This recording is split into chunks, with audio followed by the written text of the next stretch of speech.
കൽപ്പറ്റ നഗരസഭയിലെ 13-ാം വാർഡ് അമ്പലേരിയിൽ നിന്നും LDF സ്ഥാനാർത്ഥിയായി മത്സരിക്കുകയാണ് പി കെ അബു. ഇത്തവണ UDFന്റെ കയ്യിൽ നിന്ന് ഈ വാർഡ് പിടിച്ചെടുക്കാൻ കഴിയുന്നത് താങ്കൾക്ക് പ്രതീക്ഷയുണ്ടോ? തീർച്ചയായിട്ടും ഈ പ്രാവശ്യം LDF ഈ സീറ്റ് പിടിച്ചെടുക്കും. അതിനു വേണ്ടിയിട്ടുള്ള എല്ലാ പ്രവർത്തനങ്ങളും വളരെ മുൻകൂട്ടി തന്നെ ഇലക്ഷൻ പ്രഖ്യാപിക്കുന്നതിന് മുമ്പ് തന്നെ ഇവിടെയുള്ള ബന്ധപ്പെട്ട കമ്മിറ്റികൾ അതിൻ്റെ പ്രവർത്തനം ആരംഭിച്ചിരുന്നു.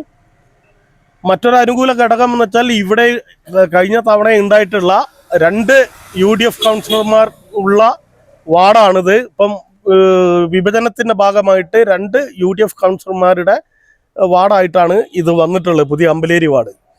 ഒരു കൗൺസിലർ ഇവിടെ ഒരു കൊല്ലമായിട്ട് ഈ പ്രദേശത്തുള്ള ആരും കാണാറില്ല.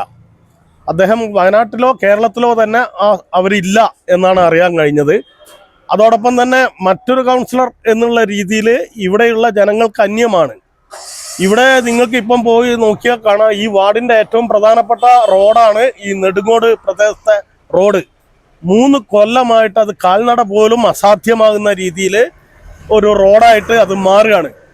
ആളുകൾക്ക് കൗൺസിലറുടെ ഒപ്പവും കാര്യങ്ങളൊക്കെ പല ആവശ്യത്തിനും വേണ്ടി വരും. അതുപോലും ലഭിക്കാതെ നിരവധി ആളുകൾ പ്രയാസപ്പെടുകയാണ്. ഇത് അവരെ പിന്തുണച്ചിരുന്ന, ഇതുവരെ UDFനെ പിന്തുണച്ചിരുന്ന ആളുകൾക്ക് പോലും മാറി ചിന്തിക്കുന്ന ഒരു സ്ഥിതിയിലേക്ക് ഈ വാർഡിൽ വന്നിട്ടുണ്ട്. അതുമാത്രമല്ല, കൽപ്പറ്റ നഗരസഭയിലെ കഴിഞ്ഞ കാലത്തെ ഭരണം വലിയ പ്രതിഷേധമാണ് കൽപ്പറ്റ നഗരത്തിലാകെ ഉണ്ടാക്കിയിട്ടുള്ളത്. നമുക്കറിയാം, ടൗൺ ഹാൾ എന്ന് പറഞ്ഞ ഇല്ലാത്ത ഒരു ഏക നഗരസഭയാണ് കേരളത്തിലെ. ടൗൺ ഹാൾ ഇല്ലാത്ത ഏക നഗരസഭ. അതോടൊപ്പം തന്നെ നമുക്കറിയാം, ലൈഫ് ഭവന പദ്ധതിക്ക് അപേക്ഷ കൊടുത്തിട്ട് 100 കണക്കിന് ആളുകൾ കാത്തു നിൽക്കുകയാണ്. പക്ഷേ ആകെ കൊടുത്തത് 5 കൊല്ലം 238 ആളുകൾക്കാണ് ഈ ലൈഫ് ഭവന പദ്ധതി കൊടുത്തിട്ടുള്ളത്. 2.5 വർഷം ഇതിനു മുമ്പ് LDFന്റെ സഖാവ് സനിത ജഗദീഷ് ചെയർപേഴ്സൺ ആയിരിക്കുന്ന കാലത്ത് 2.5 വർഷം കൊണ്ട് കൊടുത്തത് 1347 ആളുകൾക്കാണ്. അപ്പോൾ ഇവിടെ ലൈഫിന് ഇഷ്ടംപോലെ ഫണ്ട് സർക്കാർ അതിന് നൽകുന്നുണ്ട്. അതിൻ്റെ അർഹരായിട്ടുള്ള ആളുകൾ ഇവിടെ കാത്തു നിൽക്കുകയാണ്. പക്ഷെ കൊടുത്തിട്ടില്ല എന്ന് പറയുന്ന ഗൗരവമായിട്ടുള്ള വിഷയം ഉണ്ടാകുകയാണ്. അതോടൊപ്പം തന്നെയാണ് ഭൂരഹിത ഭവനരഹിതർക്കുള്ള പദ്ധതി. സംസ്ഥാന ഗവൺമെന്റ് നടപ്പിലാക്കിയിട്ടുള്ള ഭൂരഹിത ഭവനരഹിത പദ്ധതി ഒരാൾക്ക് പോലും കൽപ്പറ്റ നഗരസഭ കൊടുത്തില്ല. അവരൊക്കെ അപേക്ഷ കൊടുത്തിട്ട് വർഷങ്ങളായിട്ട് കാത്തിരിക്കുക. ഇങ്ങനെ സാധാരണക്കാരായിട്ടുള്ള ആളുകളെ വലിയ രീതിയിൽ പ്രയാസപ്പെടുത്തുന്ന രീതിയിൽ കൽപ്പറ്റ നഗരസഭയുടെ കഴിഞ്ഞ ഭരണം പോയിരിക്കുകയാണ്. 3 ചെയർമാന്മാരെ മാറ്റി കളിച്ചു എന്നല്ലാതെ അടിസ്ഥാനപരമായിട്ട് ഒരു വികസനവും കൊണ്ടുവന്നില്ല എന്നുള്ളതാണ് പ്രശ്നം. കൽപ്പറ്റയിൽ നമുക്കറിയാം, കൽപ്പറ്റയിൽ ഇന്ന് എന്തൊക്കെ ഉണ്ടോ അടിസ്ഥാന വികസനം അതെല്ലാം കൊണ്ടുവന്നത് LDF ആണ്. ഒന്നും നമുക്ക് UDF എന്ന് പറയാം. കാരണം ബസ് സ്റ്റാൻഡ് കൊണ്ടുവന്നത് LDF ആണ്. കാരാപ്പുഴ കുടിവെള്ള പദ്ധതി കൊണ്ടുവന്നത് LDF ആണ്. അറവുശാല കൊണ്ടുവന്നത് LDF ആണ്. അതോടൊപ്പം തന്നെ നമ്മുടെ ട്രെഞ്ചിങ് റോഡിന്റെ സ്ഥലമെടുപ്പ് കാര്യങ്ങളടക്കം നടത്തിയിട്ടുള്ളത് LDF ആണ്. നമ്മുടെ ഈ ബൈപ്പാസിലുള്ള ഹോൾസെയിൽ മത്സ്യ മാർക്കറ്റിന്റെ സ്ഥലം ഏറ്റെടുത്ത് അത് തുടങ്ങിയത് LDF ആണ്. അതോടൊപ്പം തന്നെ നമുക്കറിയാം, അങ്ങനെ എണ്ണിയാൽ ഒതുങ്ങാത്ത ആവശ്യമായ അടിസ്ഥാന സൗകര്യത്തിന് ഭൂമി ഏറ്റെടുക്കല്, അതോടൊപ്പം തന്നെ അതിൻ്റെ ബസ് സ്റ്റാൻഡ് അടക്കമുള്ള കുടിവെള്ളം അടക്കമുള്ള അടിസ്ഥാന സൗകര്യങ്ങളൊക്കെ കൊണ്ടുവന്നിട്ടുള്ളത് LDF ആണെന്ന് നമുക്കറിയാം. ഇപ്പം കൽപ്പറ്റ ജനറൽ ഹോസ്പിറ്റലിന് കോടിക്കണക്കിന് രൂപയുടെ വില വരുന്ന 2 ഏക്കർ സ്ഥലമാണ് സഖാവ് TS ചെയർമാനായിരുന്നപ്പം ഏറ്റെടുത്താണ്. അവിടെയാണ് ഇപ്പം നമ്മുടെ ജനറൽ ഹോസ്പിറ്റൽ വർക്ക് ചെയ്യുന്നത് നമുക്ക് കാണാൻ വേണ്ടി കഴിയും. അതോടൊപ്പം തന്നെ മുണ്ടേരി സ്കൂൾ അത് ഒരു അന്താരാഷ്ട്ര സ്കൂളാക്കിയിട്ട് മാറ്റിയും ഗവൺമെന്റിന്റെ അടക്കം സഹായത്തോട് കൂടിയിട്ട് വലിയ ജില്ലയിലാകെ ശ്രദ്ധിക്കുന്ന ഒരു സ്കൂളാക്കിയിട്ട് മുണ്ടേരി സ്കൂളിനെ മാറ്റാൻ വേണ്ടി കഴിഞ്ഞു. നമ്മുടെ ദീർഘകാലത്തെ ഒരു സ്വപ്നമാണ് മരവയൽ സ്റ്റേഡിയം. ഇന്ന് ജില്ലയിൽ തന്നെ, കേരളത്തിൽ തന്നെ എണ്ണം പറയുന്ന ഒരു സ്റ്റേഡിയം ആക്കിയിട്ട് അത് മാറ്റാൻ വേണ്ടി കഴിഞ്ഞു. അത് ഇന്നിപ്പം ജില്ലയിലുള്ള എല്ലാ സ്കൂളുകളും സ്പോർട്സ് പ്രേമികളും വലിയ അഭിമാനത്തോടു കൂടി കാണുന്ന ഒരു സ്റ്റേഡിയം ആക്കിയിട്ട് അത് മാറ്റാൻ നമുക്ക് കഴിഞ്ഞു. ഇപ്പോൾ ഞാൻ മത്സരിക്കുന്ന എൻ്റെ ഈ വാർഡിൽ തന്നെ 45 കോടി രൂപ മുടക്കിയിട്ടുള്ള ഇൻഡോർ സ്റ്റേഡിയം വരുന്ന മാസം അത് ഉദ്ഘാടനം ചെയ്യാൻ പോവുക. ആ ഇൻഡോർ സ്റ്റേഡിയത്തിന് ആവശ്യമായിട്ടുള്ള 7 ഏക്കർ സ്ഥലം ഏറ്റെടുത്തതും LDF കൗൺസിൽ ഭരിക്കുന്ന കാലഘട്ടത്തിലാണ്.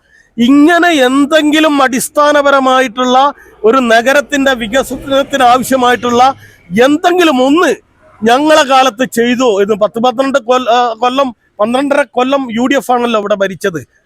അങ്ങനെ ഏതെങ്കിലും ഒന്ന് കാണിക്കാൻ അവർക്ക് കഴിയുന്നില്ല എന്നുള്ളതാണ്. ഇതെല്ലാം ജനങ്ങളുടെ ഇടയിൽ വലിയ രീതിയിലുള്ള ചർച്ചയായിട്ടുണ്ട്. ഇത് ഒരു വലിയ കൊടുങ്കാറ്റായിട്ട് തന്നെ ഈ തെരഞ്ഞെടുപ്പിൽ ഈ UDF-നെതിരായിട്ട് ആഞ്ഞടിക്കും എന്ന് തന്നെയാണ് എല്ലാവരും കാണുന്നത്. ഏതായാലും നിഷ്പക്ഷമതികളായിട്ടുള്ള ഒരാൾ പോലും ഈ UDF കൗൺസിൽ നിലനിൽക്കണമെന്നോ അവർ തന്നെ തിരിച്ചു വരണമോ എന്ന് ഒരാൾ പോലും ആഗ്രഹിക്കുന്നില്ല എന്ന് നിങ്ങൾക്കൊക്കെ ഒരു ചെറിയ അന്വേഷണം നടത്തിയാൽ കഴിയും. നഗരസഭയുടെ ടൗൺ ഹാൾ എന്ന് പറയുന്നത് ഞങ്ങൾ എപ്പോഴും പറയേണ്ടത് ഒരു ടൗൺ ഹാൾ ഒരു കെട്ടിടം മാത്രമല്ല, ഒരു നഗരത്തിന്റെ പ്രൗഢിയും ഒരു നഗരത്തിന്റെ ഒത്തുചേരലിന്റെ കേന്ദ്രം, ഒരു നഗരത്തിന്റെ കലാപരമായിട്ടുള്ള കേന്ദ്രം, അങ്ങനെ എല്ലാം കൊണ്ടും ഒരു നഗരസഭയുടെ എല്ലാം കൊണ്ടും അതിന്റെ ഒരു പ്രൗഢിയും അതിന്റെ ഒരു തലയെടുപ്പുമാണ് ഒരു ടൗൺ ഹാൾ. ആ ടൗൺ ഹാൾ പൊളിച്ചിട്ടിട്ട് 5 കൊല്ലമായി. അത് തുടങ്ങാൻ പോലും ഒരു ആലോചന ഇല്ല. ഇത്ര നിരുത്തരവാദിത്തപരമായിട്ടുള്ള സമീപനമാണ് UDF-ന്റെ കൗൺസിലിന്റെ ഭാഗത്തു നിന്നുണ്ടായിട്ടുള്ളത്. അതുകൊണ്ട് തന്നെ അത് തന്നെയാണ് UDF കൗൺസിലർമാരുടെ ഭാഗത്തുനിന്നും ഉണ്ടായിട്ടുള്ളത് എന്ന് നമുക്ക് കാണാൻ കഴിയും. പുതിയ ഒരു പദ്ധതിയില്ല. സംസ്ഥാന ഗവൺമെന്റ് പ്രഖ്യാപിക്കുന്ന ജനക്ഷേമകരമായിട്ടുള്ള പദ്ധതികൾ, ആ ജനക്ഷേമകരമായ പദ്ധതികൾ കൽപ്പറ്റയിലെ ജനങ്ങൾക്ക് അന്യമായിരിക്കുകയാണ്. അവർക്കത് ലഭിക്കുന്നില്ല. UDF-ന്റെ കൗൺസിലിന്റെ സമീപനം കൊണ്ട് അവർക്കത് ലഭിക്കുന്നില്ല എന്ന് പറയുന്ന ഗൗരവമായിട്ടുള്ള വിഷയമുണ്ട്. ഏതായാലും ഈ വരുന്ന തെരഞ്ഞെടുപ്പോട് കൂടിയിട്ട് കൽപ്പറ്റ അതിന്റെ പഴയകാല പ്രൗഢി, അതിന്റെ പാരമ്പര്യം അത് വീണ്ടെടുക്കും.